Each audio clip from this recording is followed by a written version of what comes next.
News, सच जरूरी है। दर्शकों नमस्कार, मैं हूं श्रद्धा तिवारी और आप देख रहे हैं MNS न्यूज टीवी। तो स्वागत है आपका देश की खबरों में। एक नजर आज की हेडलाइंस की ओर। इसरो की लॉन्चिंग में आई खामी, नहीं पूरा हुआ मिशन। पंजाब में शुरू हुआ युद्ध, नाशियाई विरुद्ध मरफ्फा के लिए खतरा बन गया पाकिस्तान, बोले ओपेक। ऑपरेशन सिंदूर और लादेन को ढेर किए जाने की कार्रवाई में समानताएं, बोले धनखड़।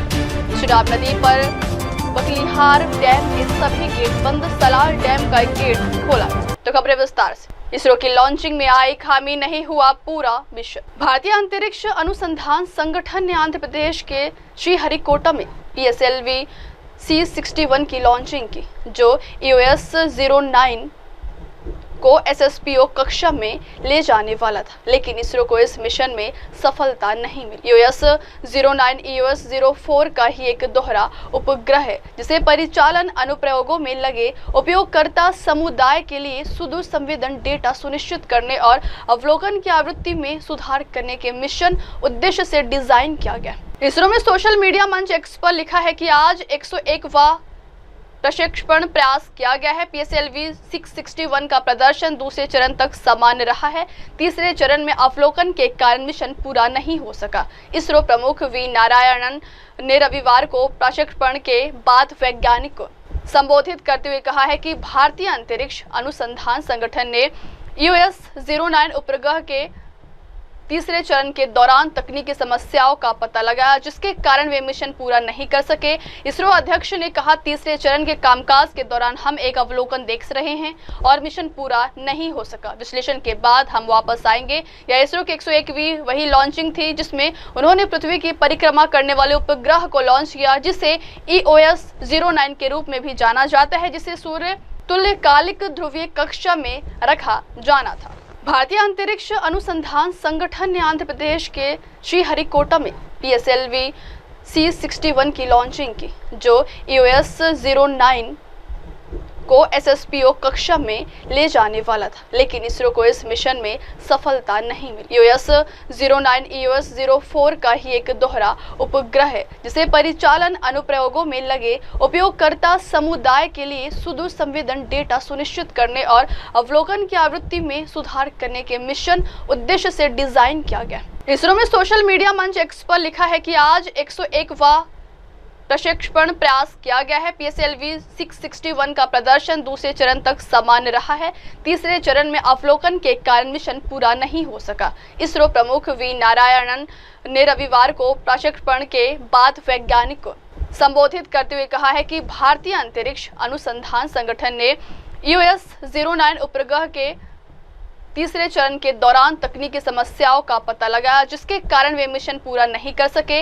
इसरो अध्यक्ष ने कहा, तीसरे चरण के कामकाज के दौरान हम एक अवलोकन देख रहे हैं और मिशन पूरा नहीं हो सका। विश्लेषण के बाद हम वापस आएंगे। यह इसरो की 101वीं वही लॉन्चिंग थी जिसमें उन्होंने पृथ्वी की परिक्रमा करने वाले उपग्रह को लॉन्च किया, जिसे EOS-09 के रूप में भी जाना जाता है, जिसे सूर्य तुल्यकालिक ध्रुवीय कक्षा में रखा जाना था।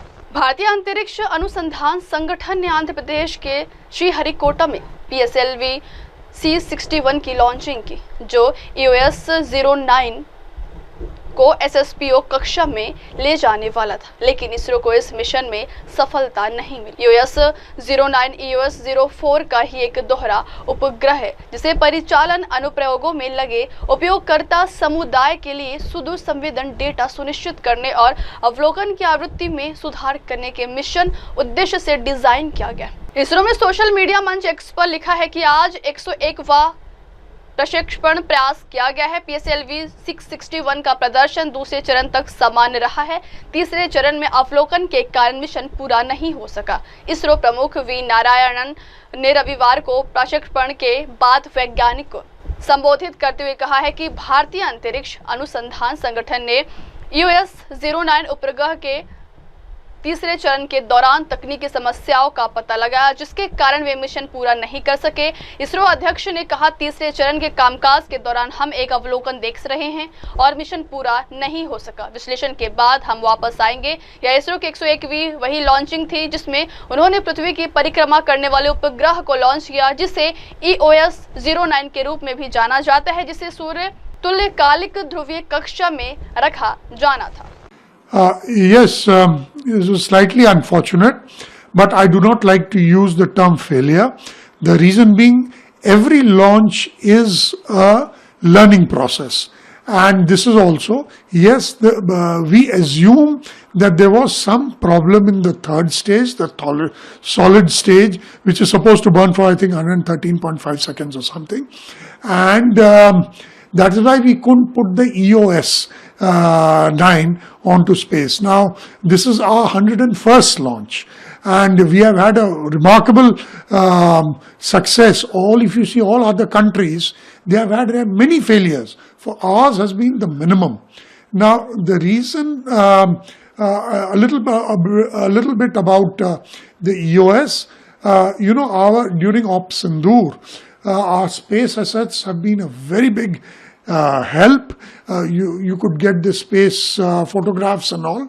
So we were augmenting that space assets with this. And this EOS Earth Observation Satellite has got a synthetic aperture radar, and we would have got some lovely photographs, etc. from there. So that will take some time now, and I'm sure we will learn from this and go forward in our next launch. 10, 9, 8, 7, 6, 5, 4, 3, 2, 1, 0.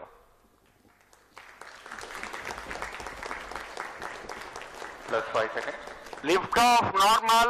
Auto trekking PT tracking. PSLV 661 का सफलतापूर्ण उत्थापन पतन प्रमोचन मंच से अपने उद्दिष्ट कक्षा की ओर अपना सफर जारी कर चुका है। Performance normal. There's a magnificent lift-off. The morning sky made brighter by the PSLV. EOS 09 on its journey to Airlift orbit. strap-ons ignited. The vibration of the rocket launch is indeed to the Plus 40 seconds. गर्जना करता हुआ PSLV C61 आकाश में पूर्ण गर्जना से सबको अचंभित करता हुआ अपने उद्दिष्ट कक्षा की ओर जा रहा है। First stage performance normal. प्रथम चरण का Plus 1 निष्पादन, minute. सभी तंत्र पूरी तरह सामान्य कार्य करते Shuttle is हुए। a minute. Shar ground station currently tracking the launch vehicle and will continue to track till PS4 ignition around 500. Ground lead strap-on separated. P2 change route SCBT 2. Ground lead strap on को यान से पृथक कर दिया गया है। इस घटनाक्रम में अगला एयर लेड स्ट्रैप ऑन को पृथक किया जाना है। अगली खबर, पंजाब में शुरू हुआ युद्ध नशिया विरुद्ध। आम आदमी पार्टी प्रमुख अरविंद केजरीवाल ने शनिवार को पिछली सरकारों पर राज्य में नशे की समस्या को पनपने देकर पंजाब को अंधकार में डुबाने का आरोप लगाया। उन्होंने कहा है कि उनकी पार्टी की सरकार नशे के खिलाफ युद्ध छेड़ रही है। केजरीवाल राज्य सरकार के अभियान युद्ध नशिया विरुद्ध के तहत यहां जलालपुर में एक सभा को संबोधित कर रहे थे। दिल्ली के मुख्यमंत्री रह चुके केजरीवाल ने कहा है कि नशे की समस्या 5-10 दिन में नहीं आती। पिछली सरकारों ने पंजाब को इस प्रकार अंधकार में डुबा दिया है कि ऐसा लगता था कि मानो अब कोई उम्मीद नहीं बची। आप संयोजक ने कहा है कि लेकिन मुझे खुशी है कि युद्ध नशे विरुद्ध अभियान शुरू किया गया है। नशे के तस्करों के खिलाफ कार्रवाई की जा रही है। उनके परिसरों को ध्वस्त किया जा रहा है, उन्हें गिरफ्तार किया जा रहा है। उन्होंने कहा है कि नशा मुक्ति केंद्र भी खोले जा रहे हैं। केजरीवाल ने यह भी कहा है कि लोग अपने गांवों और इलाकों को नशा मुक्त रखने की जिम्मेदारी ले रहे हैं। उन्होंने कहा है कि इस संबंध में प्रत्येक गांव को जिम्मेदारी लेनी होगी और राज्य सरकार की ओर से हर संभव मदद का आश्वासन दिया। केजरीवाल ने इस बात पर प्रकाश डाला कि पंजाब के 13,000 से अधिक गांवों में अब युवाओं को नशे से दूर रखने और उन्हें व्यस्त रखने के लिए खेल मैदान बनाए जा रहे हैं। आम आदमी पार्टी प्रमुख अरविंद केजरीवाल ने शनिवार को पिछली सरकारों पर राज्य में नशे की समस्या को पनपने देकर पंजाब को अंधकार में डुबाने का आरोप लगाया। उन्होंने कहा है कि उनकी पार्टी की सरकार नशे के खिलाफ युद्ध छेड़ रही है। केजरीवाल राज्य सरकार के अभियान युद्ध नशे विरुद्ध के तहत यहां जलालपुर में एक सभा को संबोधित कर रहे थे। दिल्ली के मुख्यमंत्री रह चुके केजरीवाल ने कहा है कि नशे की समस्या 5-10 दिन में नहीं आती। पिछले सरकारों ने पंजाब को इस प्रकार अंधकार में डुबा दिया है कि ऐसा लगता था कि मानो अब कोई उम्मीद नहीं बची। आप संयोजक ने कहा है कि लेकिन मुझे खुशी है कि युद्ध नशे विरुद्ध अभियान शुरू किया गया है। नशे के तस्करों के खिलाफ कार्रवाई की जा रही है। उनके परिसरों को ध्वस्त किया जा रहा है, उन्हें गिरफ्तार किया जा रहा है। उन्होंने कहा है कि नशा मुक्ति केंद्र भी खोले जा रहे हैं। केजरीवाल ने यह भी कहा है कि लोग अपने गांवों और इलाकों को नशा मुक्त रखने की जिम्मेदारी ले रहे हैं। उन्होंने कहा है कि इस संबंध में प्रत्येक गांव को जिम्मेदारी लेनी होगी और राज्य सरकार की ओर से हर संभव मदद का आश्वासन दिया। केजरीवाल ने इस बात पर प्रकाश डाला कि पंजाब के 13,000 से अधिक गांवों में अब युवाओं को नशे से दूर रखने और उन्हें व्यस्त रखने के लिए खेल मैदान बनाए जा रहे हैं। आम आदमी पार्टी प्रमुख अरविंद केजरीवाल ने शनिवार को पिछली सरकारों पर राज्य में नशे की समस्या को पनपने देकर पंजाब को अंधकार में डुबाने का आरोप लगाया। उन्होंने कहा है कि उनकी पार्टी की सरकार नशे के खिलाफ युद्ध छेड़ रही है। केजरीवाल राज्य सरकार के अभियान युद्ध नशे विरुद्ध के तहत यहां जलालपुर में एक सभा को संबोधित कर रहे थे। दिल्ली के मुख्यमंत्री रह चुके केजरीवाल ने कहा है कि नशे की समस्या 5-10 दिन में नहीं आती। पिछले सरकारों ने पंजाब को इस प्रकार अंधकार में डुबा दिया है कि ऐसा लगता था कि मानो अब कोई उम्मीद नहीं बची। आप संयोजक ने कहा है कि लेकिन मुझे खुशी है कि युद्ध नशे विरुद्ध अभियान शुरू किया गया है। नशे के तस्करों के खिलाफ कार्रवाई की जा रही है। उनके परिसरों को ध्वस्त किया जा रहा है, उन्हें गिरफ्तार किया जा रहा है। उन्होंने कहा है कि नशा मुक्ति केंद्र भी खोले जा रहे हैं।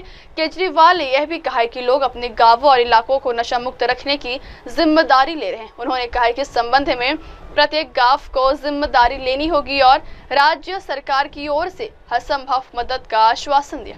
केजरीवाल ने इस बात पर प्रकाश डाला कि पंजाब के 13,000 से अधिक गांवों में अब युवाओं को नशे से दूर रखने और उन्हें व्यस्त रखने के लिए खेल मैदान बनाए जा रहे हैं। बढ़ते अगली खबर की ओर। मानवता के लिए खतरा बन गया है पाकिस्तान, बोले ओवैसी। AIMIM प्रमुख और हैदराबाद के सांसद असुद्दीन ओवैसी ने पाकिस्तान को आतंकवाद का प्रायोजक बताते हुए उस पर कड़ा हमला बोला है। उन्होंने कहा है कि पाकिस्तान अपने लंबे इतिहास से यह सिद्ध कर चुका है कि वह मानवता के लिए खतरा बन गया। ओवैसी ने शनिवार को एक साक्षात्कार में कहा है कि भारत को अब अंतर्राष्ट्रीय समुदाय के सामने यह साफ करना होगा कि वह दशकों से पाकिस्तान प्रायोजित आतंकवाद का शिकार रहा है। उन्होंने कहा है मोहम्मद जियाउल हक के समय से लेकर कंधार विमान अपहरण, 26/11 मुंबई हमले, संसद पर हमला, उरी पठानकोट, रियासी और हाल ही में पहलगाम में पर्यटकों की हत्या तक पाकिस्तान की भूमिका साफ दिखाई देती है। केंद्र सरकार द्वारा 7 सर्वदलीय प्रतिनिधि मंडलों को प्रमुख अंतर्राष्ट्रीय राजधानियों में भेजने की योजना के तहत असुद्दीन ओवैसी को भी एक प्रतिनिधि मंडल का सदस्य नामित किया गया है। इसका उद्देश्य भारत की आतंकवाद विरोधी स्थिति को वैश्विक मंचों पर मजबूती से प्रस्तुत करना है। AIMIM प्रमुख और हैदराबाद के सांसद असुद्दीन ओवैसी ने पाकिस्तान को आतंकवाद का प्रायोजक बताते हुए उस पर कड़ा हमला बोला है। उन्होंने कहा है कि पाकिस्तान अपने लंबे इतिहास से यह सिद्ध कर चुका है कि वह मानवता के लिए खतरा बन गया। ओवैसी ने शनिवार को एक साक्षात्कार में कहा है कि भारत को अब अंतर्राष्ट्रीय समुदाय के सामने यह साफ करना होगा कि वह दशकों से पाकिस्तान प्रायोजित आतंकवाद का शिकार रहा है। उन्होंने कहा है मोहम्मद जियाउल हक के समय से लेकर कंधार विमान अपहरण, 26/11 मुंबई हमले, संसद पर हमला, उरी पठानकोट, रियासी और हाल ही में पहलगाम में पर्यटकों की हत्या तक पाकिस्तान की भूमिका साफ दिखाई देती है। केंद्र सरकार द्वारा 7 सर्वदलीय प्रतिनिधि मंडलों को प्रमुख अंतर्राष्ट्रीय राजधानियों में भेजने की योजना के तहत असुद्दीन ओवैसी को भी एक प्रतिनिधि मंडल का सदस्य नामित किया गया है। इसका उद्देश्य भारत की आतंकवाद विरोधी स्थिति को वैश्विक मंचों पर मजबूती से प्रस्तुत करना है। AIMIM प्रमुख और हैदराबाद के सांसद असुद्दीन ओवैसी ने पाकिस्तान को आतंकवाद का प्रायोजक बताते हुए उस पर कड़ा हमला बोला है। उन्होंने कहा है कि पाकिस्तान अपने लंबे इतिहास से यह सिद्ध कर चुका है कि वह मानवता के लिए खतरा बन गया। ओवैसी ने शनिवार को एक साक्षात्कार में कहा है कि भारत को अब अंतर्राष्ट्रीय समुदाय के सामने यह साफ करना होगा कि वह दशकों से पाकिस्तान प्रायोजित आतंकवाद का शिकार रहा है। उन्होंने कहा है मोहम्मद जियाउल हक के समय से लेकर कंधार विमान अपहरण, 26/11 मुंबई हमले, संसद पर हमला, उरी पठानकोट, रियासी और हाल ही में पहलगाम में पर्यटकों की हत्या तक पाकिस्तान की भूमिका साफ दिखाई देती है। केंद्र सरकार द्वारा 7 सर्वदलीय प्रतिनिधि मंडलों को प्रमुख अंतर्राष्ट्रीय राजधानियों में भेजने की योजना के तहत असुद्दीन ओवैसी को भी एक प्रतिनिधि मंडल का सदस्य नामित किया गया है। इसका उद्देश्य भारत की आतंकवाद विरोधी स्थिति को वैश्विक मंचों पर मजबूती से प्रस्तुत करना है। जब आप जाएंगे तो आप क्या मैसेज लेके जाएंगे?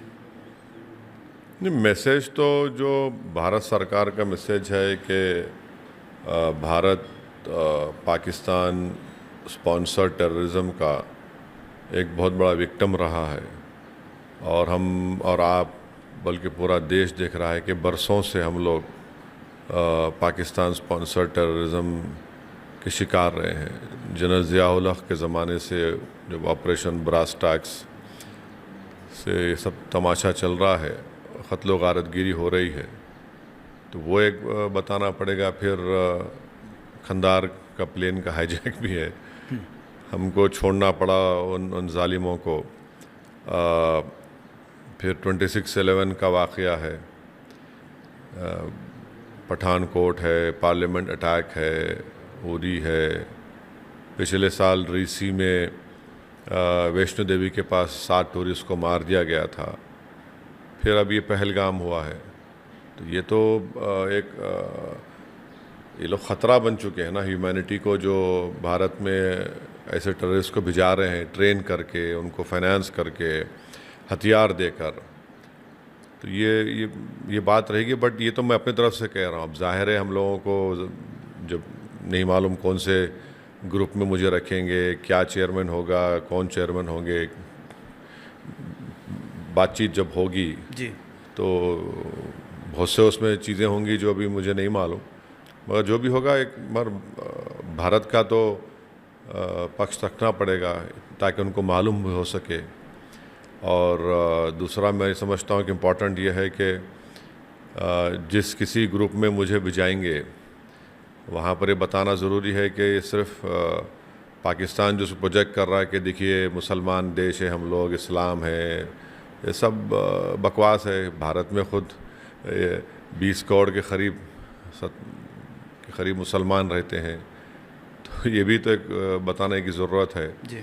तो बहुत सी चीज़ें होंगी, अब जब मिलेंगे, बैठ के बात करेंगे, तो जब ब्रीफिंग होगी तो मालूम होगा और भी चीज़ें होंगी। बढ़ती अगली खबर की ऑपरेशन सिंदूर और लादेन को ढेर किए जाने की कार्रवाई में समानताएं हैं, बोले धनखड़। उपराष्ट्रपति जगदीप धनखड़ ने शनिवार को कहा है कि ऑपरेशन सिंदूर और पाकिस्तान में अमेरिकी सेना द्वारा ओसामा बिन लादेन को ढेर किए जाने के बीच समानताएं हैं। उपराष्ट्रपति ने पाकिस्तान में आतंकवादियों के 9 ठिकानों पर हमलों को भारत का अब तक का सबसे बड़ा सीमा पार हमला बताया है। इसके साथ ही उन्होंने 11 सितंबर 2001 को अमेरिका में हुए आतंकवादी हमलों का जिक्र किया। लादेन का नाम लिए बिना उन्होंने कहा है कि अमेरिका में 11 सितंबर के हमलों की योजना बनाने और उसे अंजाम देने वाले एक वैश्विक आतंकवादी को अमेरिकी सेना ने 2 मई 2011 को इसी तरह निपटाया था। जयपुरिया संस्थानों के एक कार्यक्रम को संबोधित करते हुए उन्होंने कहा है कि भारत ने यह कर दिखाया है और दुनिया के सामने यह किया है। उपराष्ट्रपति ने कहा है कि एक नया वैश्विक मानक स्थापित किया गया है, शांति की भावना को बनाए रखते हुए आतंकवाद पर प्रहार करना उद्देश्य रहा है। उपराष्ट्रपति ने कहा है कि पहलगाम आतंकवादी हमले के बाद प्रधानमंत्री नरेंद्र मोदी ने बिहार से वैश्विक समुदाय को एक संदेश दिया था। उन्होंने कहा है कि वह खाली कहने की बात नहीं थी, दुनिया को अब एहसास हो गया है कि धनखड़ ने यह भी कहा कि पहलगाम आतंकी हमला मुंबई आतंकी हमले के बाद नागरिकों पर सबसे घातक हमला था, जिसमें 26 लोग मारे गए। उपराष्ट्रपति जगदीप धनखड़ ने शनिवार को कहा है कि ऑपरेशन सिंदूर और पाकिस्तान में अमेरिकी सेना द्वारा ओसामा बिन लादेन को ढेर किए जाने के बीच समानताएं हैं। उपराष्ट्रपति ने पाकिस्तान में आतंकवादियों के 9 ठिकानों पर हमलों को भारत का अब तक का सबसे बड़ा सीमा पार हमला बताया है। इसके साथ ही उन्होंने 11 सितंबर 2001 को अमेरिका में हुए आतंकवादी हमलों का जिक्र किया। लादेन का नाम लिए बिना उन्होंने कहा है कि अमेरिका में 11 सितंबर के हमलों की योजना बनाने और उसे अंजाम देने वाले एक वैश्विक आतंकवादी को अमेरिकी सेना ने 2 मई 2011 को इसी तरह निपटाया था। जयपुरिया संस्थानों के एक कार्यक्रम को संबोधित करते हुए उन्होंने कहा है कि भारत ने यह कर दिखाया है और दुनिया के सामने यह किया है। उपराष्ट्रपति ने कहा है कि एक नया वैश्विक मानक स्थापित किया गया है। शांति की भावना को बनाए रखते हुए आतंकवाद पर प्रहार करना उद्देश्य रहा है। उपराष्ट्रपति ने कहा है कि पहलगाम आतंकवादी हमले के बाद प्रधानमंत्री नरेंद्र मोदी ने बिहार से वैश्विक समुदाय को एक संदेश दिया था। उन्होंने कहा है कि वह खाली कहने की बात नहीं थी, दुनिया को अब एहसास हो गया है कि धनखड़ ने यह भी कहा कि पहलगाम आतंकी हमला मुंबई आतंकी हमले के बाद नागरिकों पर सबसे घातक हमला था, जिसमें 26 लोग मारे गए थे। उपराष्ट्रपति जगदीप धनखड़ ने शनिवार को कहा है कि ऑपरेशन सिंदूर और पाकिस्तान में अमेरिकी सेना द्वारा ओसामा बिन लादेन को ढेर किए जाने के बीच समानताएं हैं। उपराष्ट्रपति ने पाकिस्तान में आतंकवादियों के 9 ठिकानों पर हमलों को भारत का अब तक का सबसे बड़ा सीमा पार हमला बताया है। इसके साथ ही उन्होंने 11 सितंबर 2001 को अमेरिका में हुए आतंकवादी हमलों का जिक्र किया। लादेन का नाम लिए बिना उन्होंने कहा है कि अमेरिका में 11 सितंबर के हमलों की योजना बनाने और उसे अंजाम देने वाले एक वैश्विक आतंकवादी को अमेरिकी सेना ने 2 मई 2011 को इसी तरह निपटाया था। जयपुरिया संस्थानों के एक कार्यक्रम को संबोधित करते हुए उन्होंने कहा है कि भारत ने यह कर दिखाया है और दुनिया के सामने यह किया है। उपराष्ट्रपति ने कहा है कि एक नया वैश्विक मानक स्थापित किया गया है। शांति की भावना को बनाए रखते हुए आतंकवाद पर प्रहार करना उद्देश्य रहा है। उपराष्ट्रपति ने कहा है कि पहलगाम आतंकवादी हमले के बाद प्रधानमंत्री नरेंद्र मोदी ने बिहार से वैश्विक समुदाय को एक संदेश दिया था। उन्होंने कहा है कि वह खाली कहने की बात नहीं थी, दुनिया को अब एहसास हो गया है कि धनखड़ ने यह भी कहा कि पहलगाम आतंकी हमला मुंबई आतंकी हमले के बाद नागरिकों पर सबसे घातक हमला था, जिसमें 26 लोग मारे गए थे। A convocation, dear students, is much beyond a formal occasion. It is not ritualistic. You will frog leap in the larger world. You will face humanity in very severe conditions. You will be challenged. You will have highs and lows. You must be ready for that. But fortunately for you, unlike people of my generation, in the country there is an environment of hope and possibility. You have an enabling ecosystem, affirmative government policies that facilitate your fullest exploitation of talent and potential. You can realize your dreams and aspirations. You only have to look around. Having heard the chairperson and the vice chairperson, I find it expedient to pay my tribute to the great visionary Shri M.R. Jaipuria, who was accorded Bharat Bhushan by this government.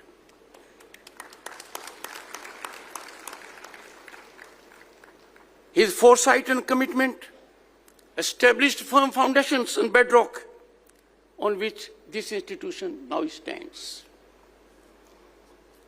This visionary foundation now flourishes under dynamic leadership of Chairman Srivats. I'm sorry, I have called him Chairman.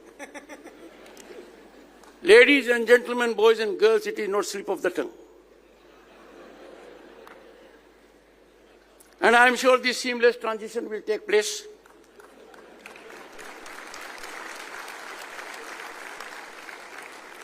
It will impart greater excellence, dynamism, and will be more futuristic in line with young boys and girls.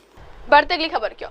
Chenab नदी पर बघलीहार dam के सभी gate बंद, Salal dam का एक gate खोला गया। जम्मू कश्मीर चिनाब नदी पर बघलीहार डैम के सभी गेट बंद, सलाल डैम का एक गेट खोला गया है।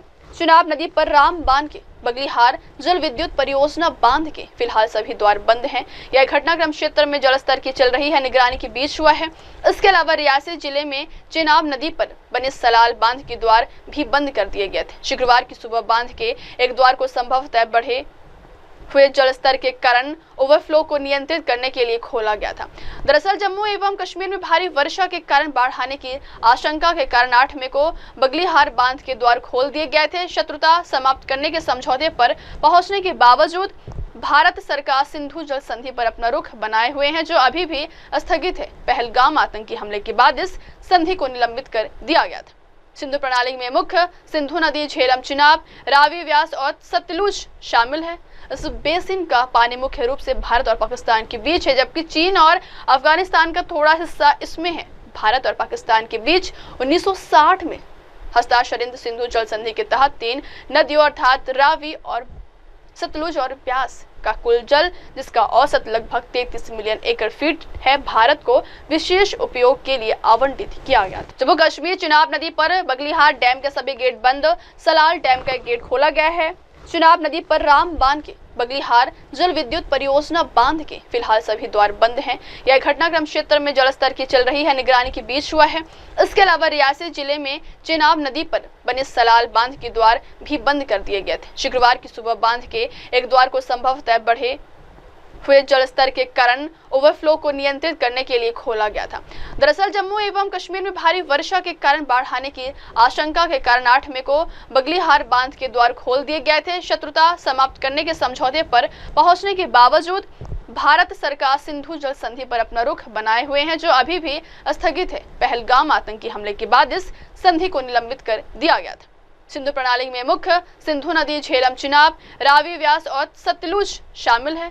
इस बेसिन का पानी मुख्य रूप से भारत और पाकिस्तान के बीच है, जबकि चीन और अफगानिस्तान का थोड़ा हिस्सा इसमें है। भारत और पाकिस्तान के बीच 1960 में हस्ताक्षरित सिंधु जल संधि के तहत 3 नदियों अर्थात रावी और सतलुज और ब्यास का कुल जल, जिसका औसत लगभग 33 मिलियन एकड़ फीट है, भारत को विशेष उपयोग के लिए आवंटित किया गया था। जम्मू कश्मीर चिनाब नदी पर बगलीहार डैम के सभी गेट बंद, सलाल डैम का एक गेट खोला गया है। चिनाब नदी पर राम बांध के बगलीहार जल विद्युत परियोजना बांध के फिलहाल सभी द्वार बंद हैं। यह घटनाक्रम क्षेत्र में जलस्तर की चल रही है निगरानी के बीच हुआ है। इसके अलावा रियासी जिले में चिनाब नदी पर बने सलाल बांध के द्वार भी बंद कर दिए गए थे। शुक्रवार की सुबह बांध के एक द्वार को संभवतः बढ़े हुए जलस्तर के कारण ओवरफ्लो को नियंत्रित करने के लिए खोला गया था। दरअसल जम्मू एवं कश्मीर में भारी वर्षा के कारण बाढ़ आने की आशंका के कारण 8 मई को बगलीहार बांध के द्वार खोल दिए गए थे। शत्रुता समाप्त करने के समझौते पर पहुंचने के बावजूद भारत सरकार सिंधु जल संधि पर अपना रुख बनाए हुए हैं, जो अभी भी स्थगित है। पहलगाम आतंकी हमले के बाद इस संधि को निलंबित कर दिया गया था। सिंधु प्रणाली में मुख्य सिंधु नदी, झेलम, चिनाब, रावी, व्यास और सतलुज शामिल है। इस बेसिन का पानी मुख्य रूप से भारत और पाकिस्तान के बीच है, जबकि चीन और अफगानिस्तान का थोड़ा हिस्सा इसमें है। भारत और पाकिस्तान के बीच 1960 में हस्ताक्षरित सिंधु जल संधि के तहत 3 नदियों अर्थात रावी और सतलुज और ब्यास का कुल जल, जिसका औसत लगभग 33 मिलियन एकड़ फीट है, भारत को विशेष उपयोग के लिए आवंटित किया गया था।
वक्त हो चला दर्शकों ब्रेक का। ब्रेक के बाद की खबरें मेरी सहयोगी मीनल के साथ। तब तक के लिए देखते रहिए देश और दुनिया की तमाम बड़ी खबरें। धन्यवाद। नमस्कार, मैं हूं Abhishek Bachchan. Keep watching MNS news. आप देख रहे हैं MNS न्यूज, सच जरूरी।